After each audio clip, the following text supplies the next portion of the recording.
দিনের শুরুটা যদি হয় এই রকম সুস্বাদু এবং স্বাস্থ্যকর ব্রেকফাস্টের সঙ্গে, তাহলে তো সারাটা দিন ভালো হতেই হবে। কিসের রেসিপি শেয়ার করতে চলেছি তোমরা তো এতক্ষণে টাইটেল আর থাম্বনেল দেখে বুঝতেই পেরেছো। বানাবো স্যান্ডউইচ, তবে সেটা একদম নিজের মতো করে। সচরাচর কিন্তু তোমরা এই রেসিপিটা কোথাও দেখতে পাবে না। নিজের মতো করেই বানিয়েছিলাম, সেটা যে এতটা সুস্বাদু হবে কল্পনাও করতে পারিনি। ভাবলাম রেসিপিটাই তোমাদের সঙ্গে শেয়ার করি। মোটামুটি দেখো আমি কিন্তু অর্ধেকটা কাজ এগিয়েও রেখেছি। কাটাকাটির ঝামেলাটা তোমাদের আর দেখালাম না।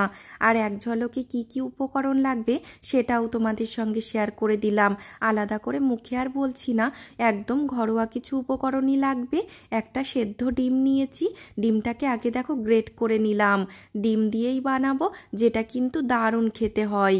আর দেখো অন্য একটা চপার নিয়েছি, আলাদা করে একটু পেঁয়াজ আর একটু শসা কেটে নিয়েছিলাম, মানে যে গোল গোল করে ছাড়াও আলাদা এক্সট্রা, যেটা কিন্তু চপারে নিয়ে নিলাম।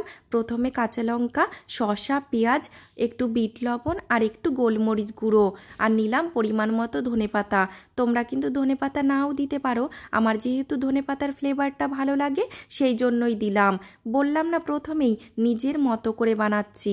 এবার হয়তো অনেকেই ভাববে স্যান্ডউইচে কে দেয় ধনেপাতা, কিন্তু নিজের মতো করে নিজের টেস্ট অ্যাকর্ডিং যেহেতু বানাচ্ছি সেই জন্যই আমি দিলাম। দেখো খুব সুন্দর করে চপ করে নিয়েছি। সম্পূর্ণ চপ করা জিনিসটাকে দিয়ে দিলাম গ্রেট করা ডিমের মধ্যে। পরিমাণ মতো একটু মেয়োনিজ কিন্তু তোমরা তোমাদের স্বাদ অনুসারে দিতেই পারো। আমি মোটামুটি নিজের আইডিয়া মতো একটু দিয়ে দিলাম। আর একটু অরিগ্যানো দিয়ে দিলাম, আর একটু কেচাপ। অরিগ্যানোটা পুরোটাই অপশনাল, আমার কাছে যেহেতু ঘরে ছিল সেই জন্যই আমি দিলাম। ডিমের মিক্সচারটা কিন্তু একদম রেডি।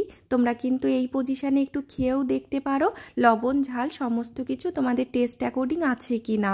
আর এদিকে দেখো আমি যে স্যান্ডউইচ বানানোর বড় বড় ব্রেডগুলো হয় সেই ব্রেডই নিয়েছি। প্রথমে ব্রেডে একটু বাটার লাগিয়ে নিলাম।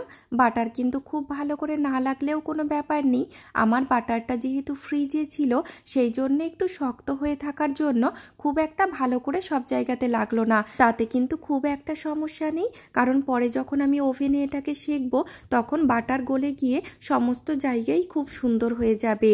দেখো তোমাদের সঙ্গে গল্প করতে করতে স্যান্ডউইচ কিন্তু আমার সাজানো হয়ে গেছে, দেখতেই তো পেলে। প্রথমে দিয়েছি একবার ওই তৈরি করা ডিমের মিক্সচারটা, আর ওপর থেকে শসা, গাজর, পেঁয়াজ, টমেটো, আর দিয়েছি একটুখানি বিট নুন ছিটিয়ে। অন্যদিকে আমি কিন্তু আমার যে রুটি বানানো তাওয়াটা থাকে সেই তাওয়াটাকে ওভেনের উপর বসিয়েও দিয়েছি, আর ওদিকে তাওয়াটা গরমও হয়ে গেছে। এখন শুধু বাটার লাগিয়ে স্যান্ডউইচটাকে একটু ভেজে নেওয়ার পালা।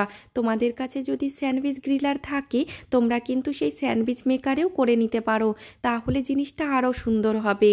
এখানে দেখো খুব সুন্দর করে আমি অনেকটা টাইম ধরে লাল লাল করে সেঁকে নিয়েছি। বেশ ক্রিস্পি হয়েছে, দেখেই তো বুঝতে পারছো। ক্রিস্পির সঙ্গে সঙ্গে ভেতরটা কিন্তু খুব সুন্দর সফটও হয়েছে। দেখতে দেখতে কয়েক মিনিটের মধ্যে স্যান্ডউইচ কিন্তু একদম রেডি। শুধুমাত্র সবজি কটা কাটতে যেটুকু টাইম, তারপরে কিন্তু বানাতে খুব একটা সময় লাগে না। কথা দিচ্ছি একবার যদি এইভাবে বানিয়ে খাও, দ্বিতীয়বার বানিয়ে খেতে বাধ্য হবে। সঙ্গে সঙ্গে পেটটাও কিন্তু অনেকটা টাইম ভরা থাকবে। রান্নাবান্না থেকে শুরু করে সাংসারিক যত যাবতীয় কাজ আছে সমস্ত কিছুই কিন্তু তুমি এই স্যান্ডউইচ খেয়ে ভরা পেটে করে ফেলতে পারবে, একটুও খিদে পাবে না। কথা দিচ্ছি এতটাই হেলদি, সঙ্গে সঙ্গে কিন্তু এতটাই টেস্টি। একবার হলেও ট্রাই করো।